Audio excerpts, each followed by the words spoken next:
quero que você hoje use a sua Bíblia, que já está marcada com o seu dedo, não é? Que você a lê todo dia. Então é fácil ver a Bíblia que se lê todo dia. Quando você compra, ela está novinha, mas com o passar do tempo, de tanto você ler, ela já vai ficando meio enrugada, não é problema não. Não é que você esteja cuidando mal da palavra de Deus, não, é que você está usando muito. Então eu quero que você use essa Bíblia agora, nós vamos compartilhar de Marcos 16, de 1 a 6. Os irmãos que não têm NVI vão fazer a leitura pela primeira vez, os irmãos da NVI depois para a segunda. Depois, então, querido, é que eu vou pedir que a mídia projete o texto. Não projete agora, não. Eu quero valorizar os irmãos que trouxeram as suas Bíblias. Por favor, levantem-nas. Quem as trouxe?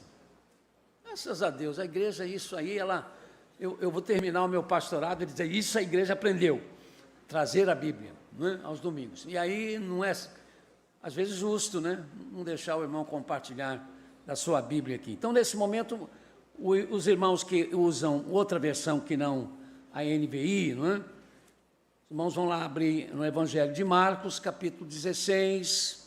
Vamos ficar de pé, então, os irmãos que têm essas outras versões. Quando eu disser 3, os irmãos vão começar a leitura e ler os 6 versículos. Marcos 16, de 1 ao 6.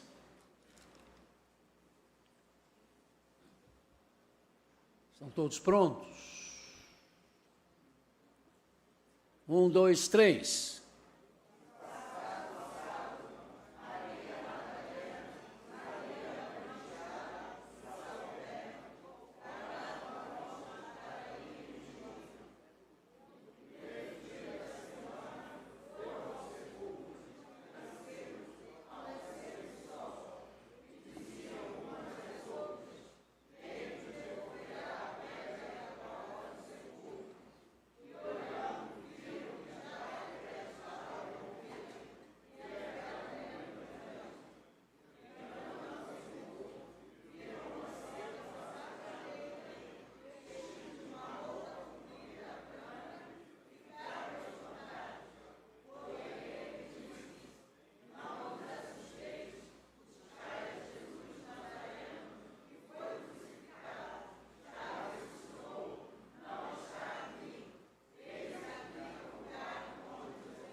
Obrigado, os irmãos. Agora, os irmãos da NVI vão ficar de pé. Vamos fazer a leitura. Vou dizer a mesma coisa, não vou ler juntos para não dizer que aí os irmãos lerão melhor. Mas até o número de irmãos que tem NVI já é bem maior, não é? Então, 1, 2, 3.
Agora vamos sentar até o versículo 6. Vamos sentar e vamos agora, todos juntos, ler o texto da mídia, que é a NVI, não é? Para ficar bem fixo em nossos corações a palavra. Vamos juntos então?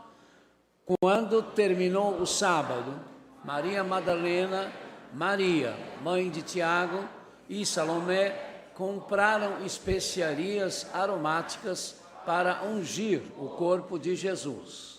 No primeiro dia da semana, bem cedo, ao nascer do sol, elas se dirigiram ao sepulcro, perguntando umas às outras: quem removerá para nós a pedra da entrada do sepulcro?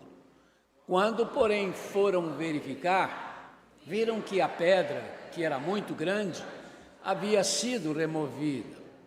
Entrando no sepulcro, viram um jovem vestido de roupas brancas, sentado à direita, e ficaram amedrontadas. Não tenham medo, ele disse, vocês estão procurando Jesus, o Nazareno, que foi crucificado. Ele ressuscitou, não está aqui. Vejam o lugar onde o haviam colocado. Aquela manhã de domingo foi um dia agitado. Constatava-se a realidade que tornaria o espalhar-se do Evangelho por todo o mundo como uma força avassaladora, apesar da sempre imensa oposição. A ressurreição de nosso Senhor e Salvador Jesus Cristo, naquele primeiro dia da semana, fazia acontecer o início da recriação do mundo.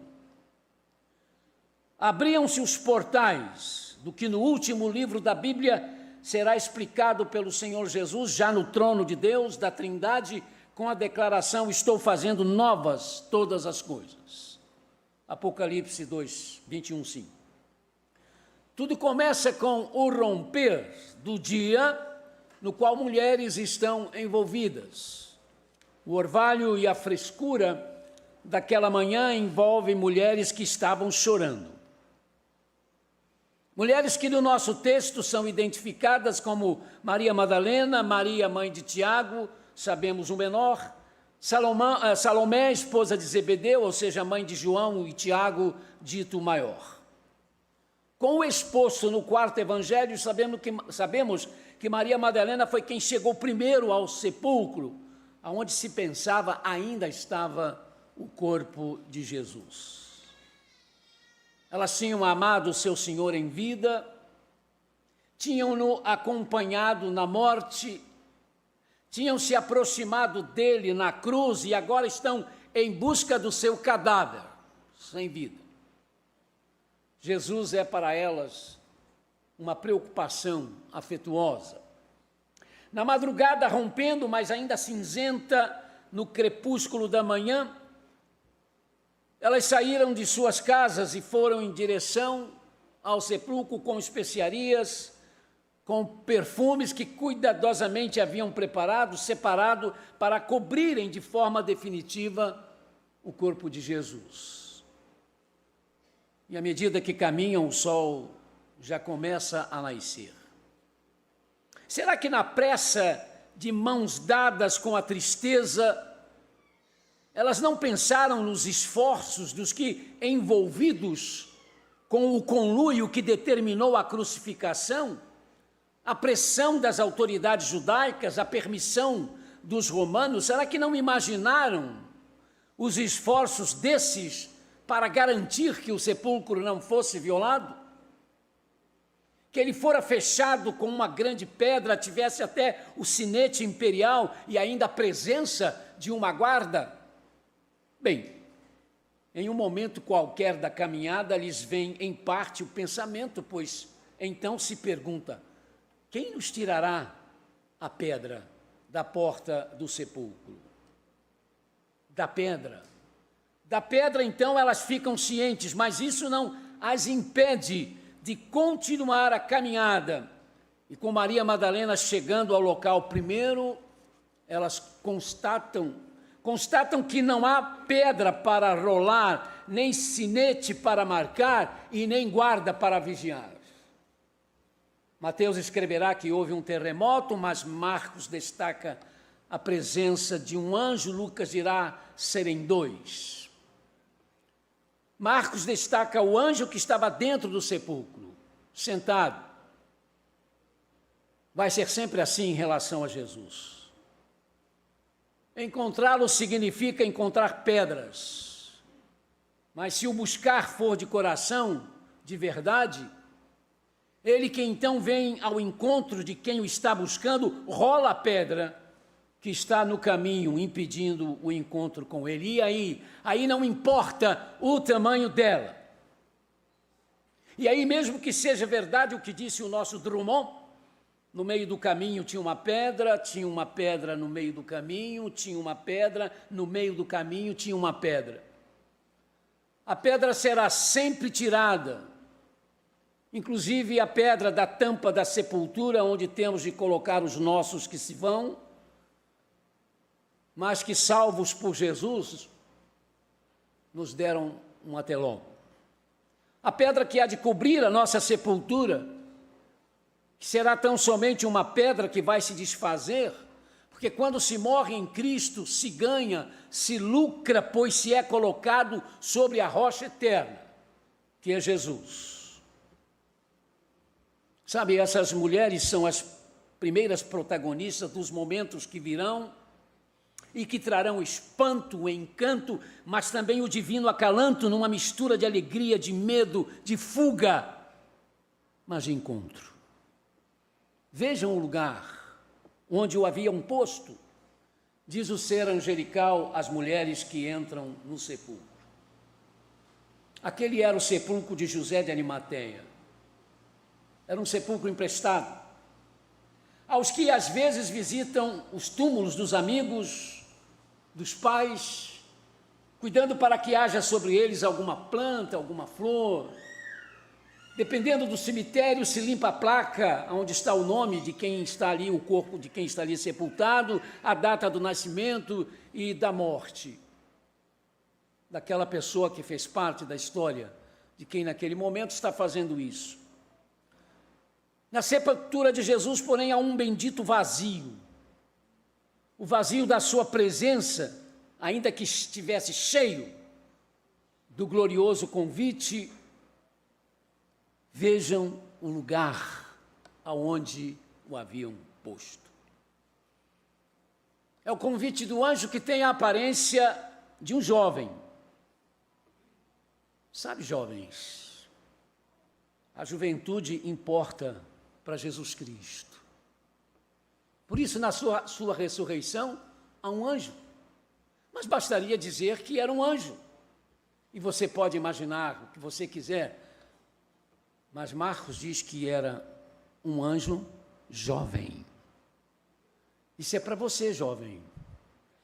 Não é que os anciões não sejam importantes, não é que os velhos não tenham importância, mas é que os jovens sempre têm um lugar muito especial no coração de Deus. E dói quando a gente cada vez mais vê uma realidade que já tomou a Europa, que já tomou a América do Norte, que começa a tomar conta também do Brasil. O número de jovens nas igrejas, se compararmos com os não jovens, é cada vez menor. Ainda mantemos boa parte da juventude porque crianças nascem, né, no nosso meio, são criadas entre nós e ficam jovens. E aí vão mais ou menos nos dando o privilégio de vê-los aqui todos os domingos. Hoje até que eu estou vendo um número razoável de jovens. É o domingo da ressurreição. Mas aos domingos pela manhã, onde estão os jovens? Professores da escola dominical reclamam. Um deles chegou num domingo desse e disse, não pude dar aula, não tinha aluno. E eu falei, que classe é a sua? É a classe de jovens. Então, querido jovem, não se esqueça disso, quanto você é importante para o Cristo que vive. Por isso o Senhor mandou um anjo que não tem idade, com a aparência de um jovem, para lembrar o quanto você, jovem, tem importância na economia da salvação. E o convite do anjo é maravilhoso. Vejam o lugar aonde o haviam posto. Não é um convite para se ficar em meditação, não é um convite para uma contemplação, mas é um convite para que testemunhe o que há de mudar para sempre a história, que há de fazer surgir o que as portas do inferno, da morte, não conseguirão impedir de de vencer, a saber, a igreja, nós que aqui estamos, não somos vencidos, não seremos jamais vencidos. Porque Cristo, nosso Senhor, dono dessa igreja, vive. Aprecio as pesquisas que demonstram, em termos de investigação, a seriedade das evidências da ressurreição, evidências que se submetem, inclusive, aos crivos das investigações policiais. Mas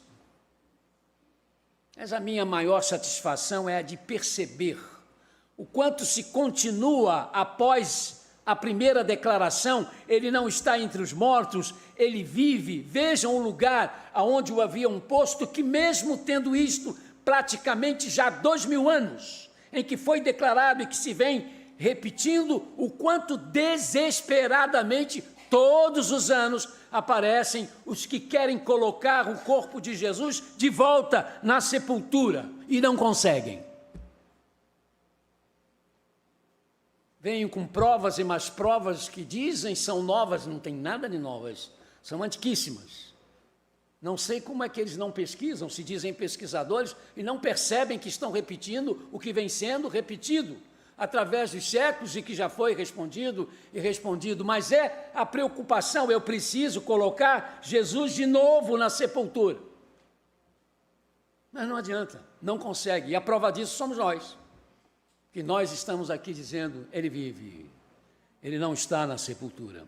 Eles debatem, eles escrevem, eles fazem vídeos, eles promovem conferências e eles se agarram a qualquer coisa que de repente pareça que vai provar que Jesus não ressuscitou, mas o túmulo de Jesus continua vazio.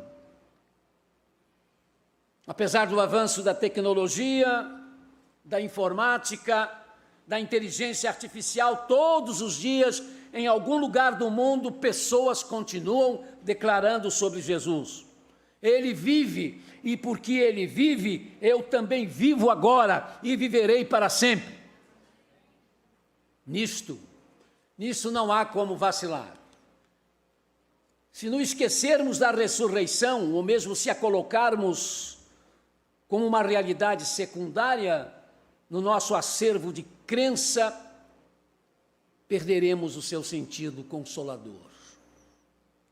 A ressurreição, meus amados, é a base da nossa fé, porque, como diz o apóstolo, se Cristo não ressuscitou, a nossa fé é vã e nós permanecemos em nossos pecados. 1 Coríntios 15, 17. E porque Cristo vive, nós também viveremos.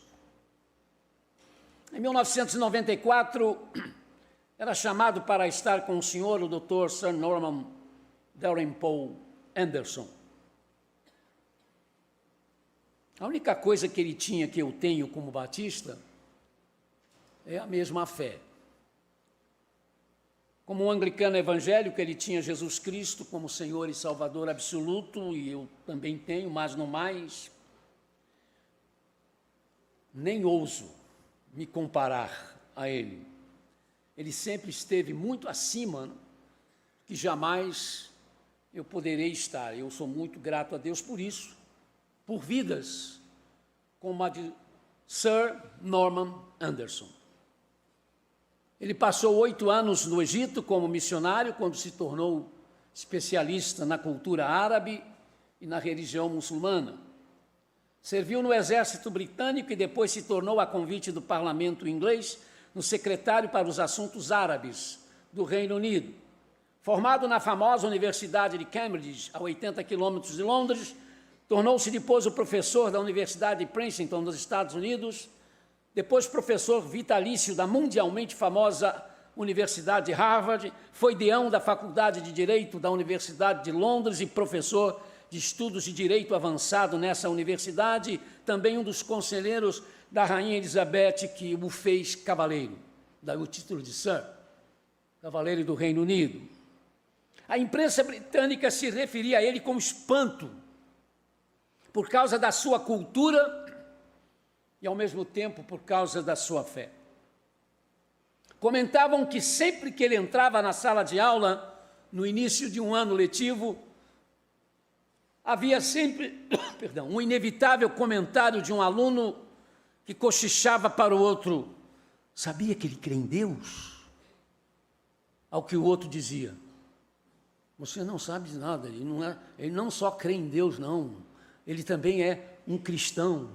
Como é que pode? Ele é um cristão de linha evangélica, não dá para acreditar nisso, num homem com essa sabedoria toda.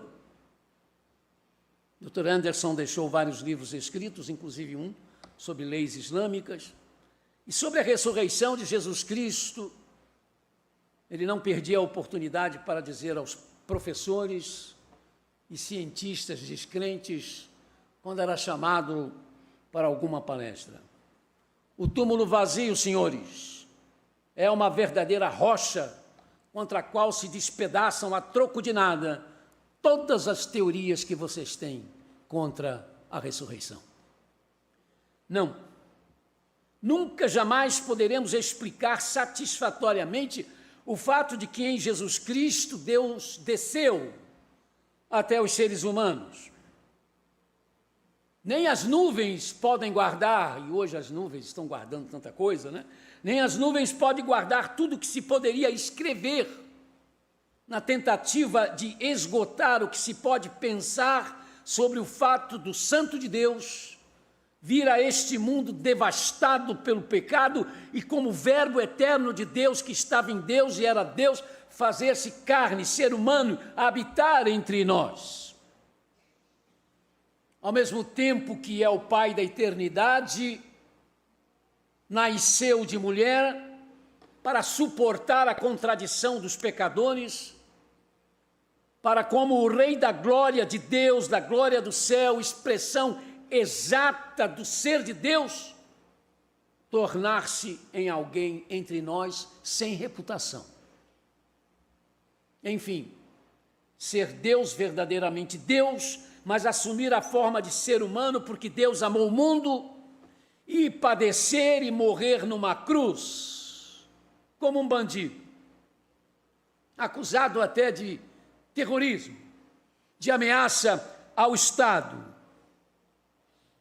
Mas a verdadeira causa é essa, quando ele se explica: ninguém tem maior amor do que este, de dar alguém pela vida dos seus amigos. E vocês serão meus amigos, se fizerem o que eu mando vocês fazerem.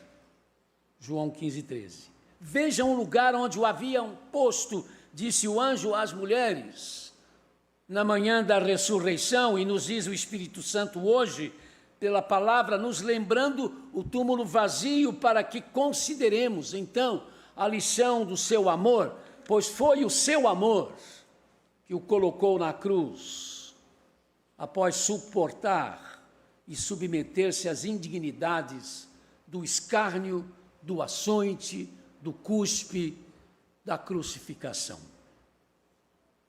Por amor ele se sujeitou aos insultos dos sacerdotes e do povo, à sentença de um juiz injusto, a tortura da mais cruel morte, produto de uma execução ignominiosa. Foi o amor que o pregou na cruz. Foi o amor que o suspendeu naquele madeiro que ligava a terra ao céu. Foi o amor que o prendeu nas agruras da morte e colocou seu corpo na frieza de um sepulcro. A natureza sentiu a sua morte. O sol foi coberto por uma imensa escuridão quando ele expirou. O céu ficou de luto. A moldura do universo rachou quando aquele, por meio do qual foram feitas todas as coisas, aceitou morrer como os seres humanos morrem. Quando seu corpo foi sepultado, as rochas já se haviam rachado, na antevisão de que em Cristo corações de pedras também se racham, também quebram. E aí sepulturas se abriram e seus ocupantes saíram e entraram em Jerusalém numa antevisão da ressurreição dos salvos no final dos tempos. Gente, como imaginar essa solene procissão de ressuscitados se movendo nas ruas de Jerusalém, em grande e solene silêncio, ou quem sabe voando entre a população viva que passava pelas vias. Fato fantástico, é verdade, mas de qualquer forma, nenhum deles é tão tocante, tão profundo, tão contundente como a expressão daquele anjo representando a juventude dentro do sepulcro. Vejam o lugar aonde o haviam posto. Que Deus nos abençoe. Amém.